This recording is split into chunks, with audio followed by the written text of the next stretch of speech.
नरेंद्र पांडे का नमस्कार। 15 नवंबर को राजधानी रायपुर के वृंदावन सभागृह में अग्रणी सामाजिक संस्था वक्ता मंच द्वारा स्वर्गीय बंशीलाल शर्मा स्मृति विभूति अलंकार समारोह संपन्न हुआ। कार्यक्रम में समाज के खेल, कला, संस्कृति, शिक्षा, लोक कला, साहित्य, चिकित्सा, व्यवसाय, समाज सेवा, पत्रकारिता सहित विभिन्न क्षेत्रों में अपनी सक्रिय भूमिका निभाने वाले 100 प्रतिभाओं को सम्मानित किया गया।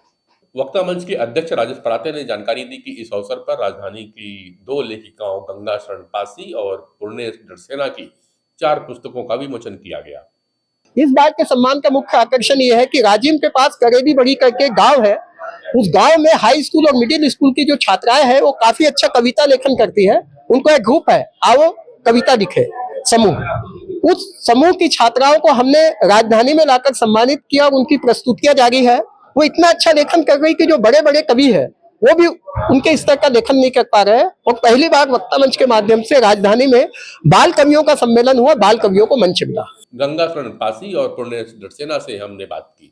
आज वक्ता मंच द्वारा मेरी 2 पुस्तकों का विमोचन हुआ है। इन 2 पुस्तकों का नाम है अनोखी रस भरी कविता और अनुभव एक कविता।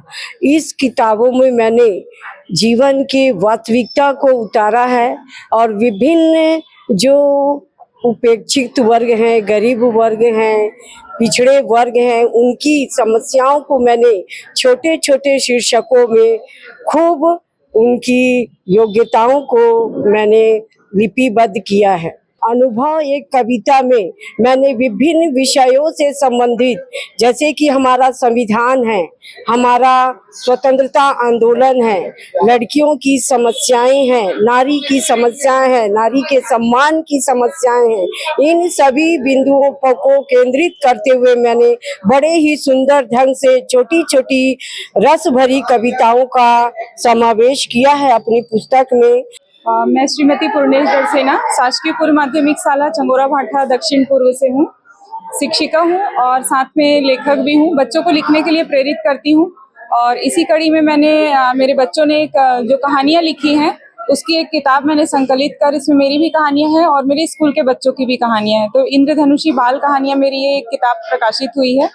साथ में मैंने मुसवा मन के बाल दिवस, ये छत्तीसगढ़ी काव्य संग्रह है जो मेरे द्वारा लिखी गई है। ये बच्चों के इर्द गिर्द ही घूमती हुई है। इसमें छत्तीसगढ़ की बोली और संस्कृति को बचाने का मैंने प्रयास किया है।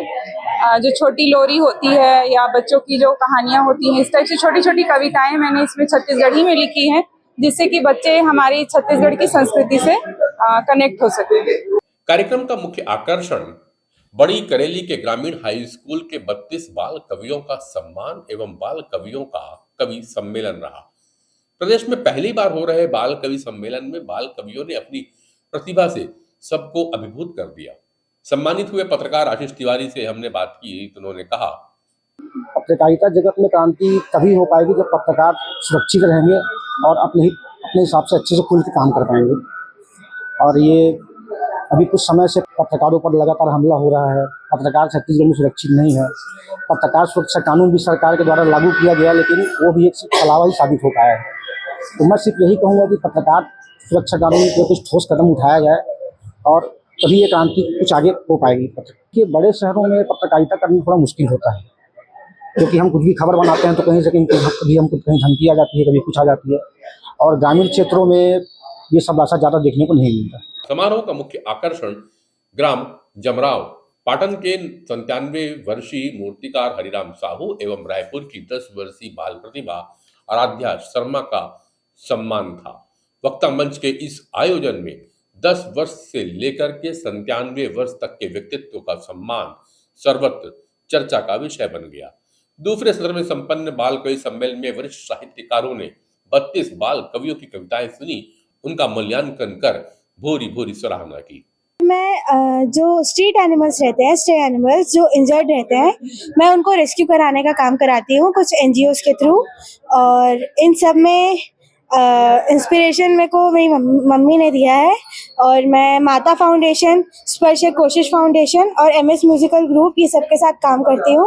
और जो भी जानवर रोड पे पड़े रहते हैं, मतलब जो इंजर्ड रहते हैं उन्हें मैं एनिमल शेल्टर भिजवाती हूँ। और मुझे इन कार्यों से बहुत सुकून मिलता है, क्योंकि वो ऐसे जानवर है जो बोल नहीं सकते, भले वो बोल नहीं सकते, लेकिन उनकी आंखों में देखने से हमें महसूस होता है कि उनको हमारे ऊपर भरोसा है और हमें उनकी हेल्प करनी चाहिए।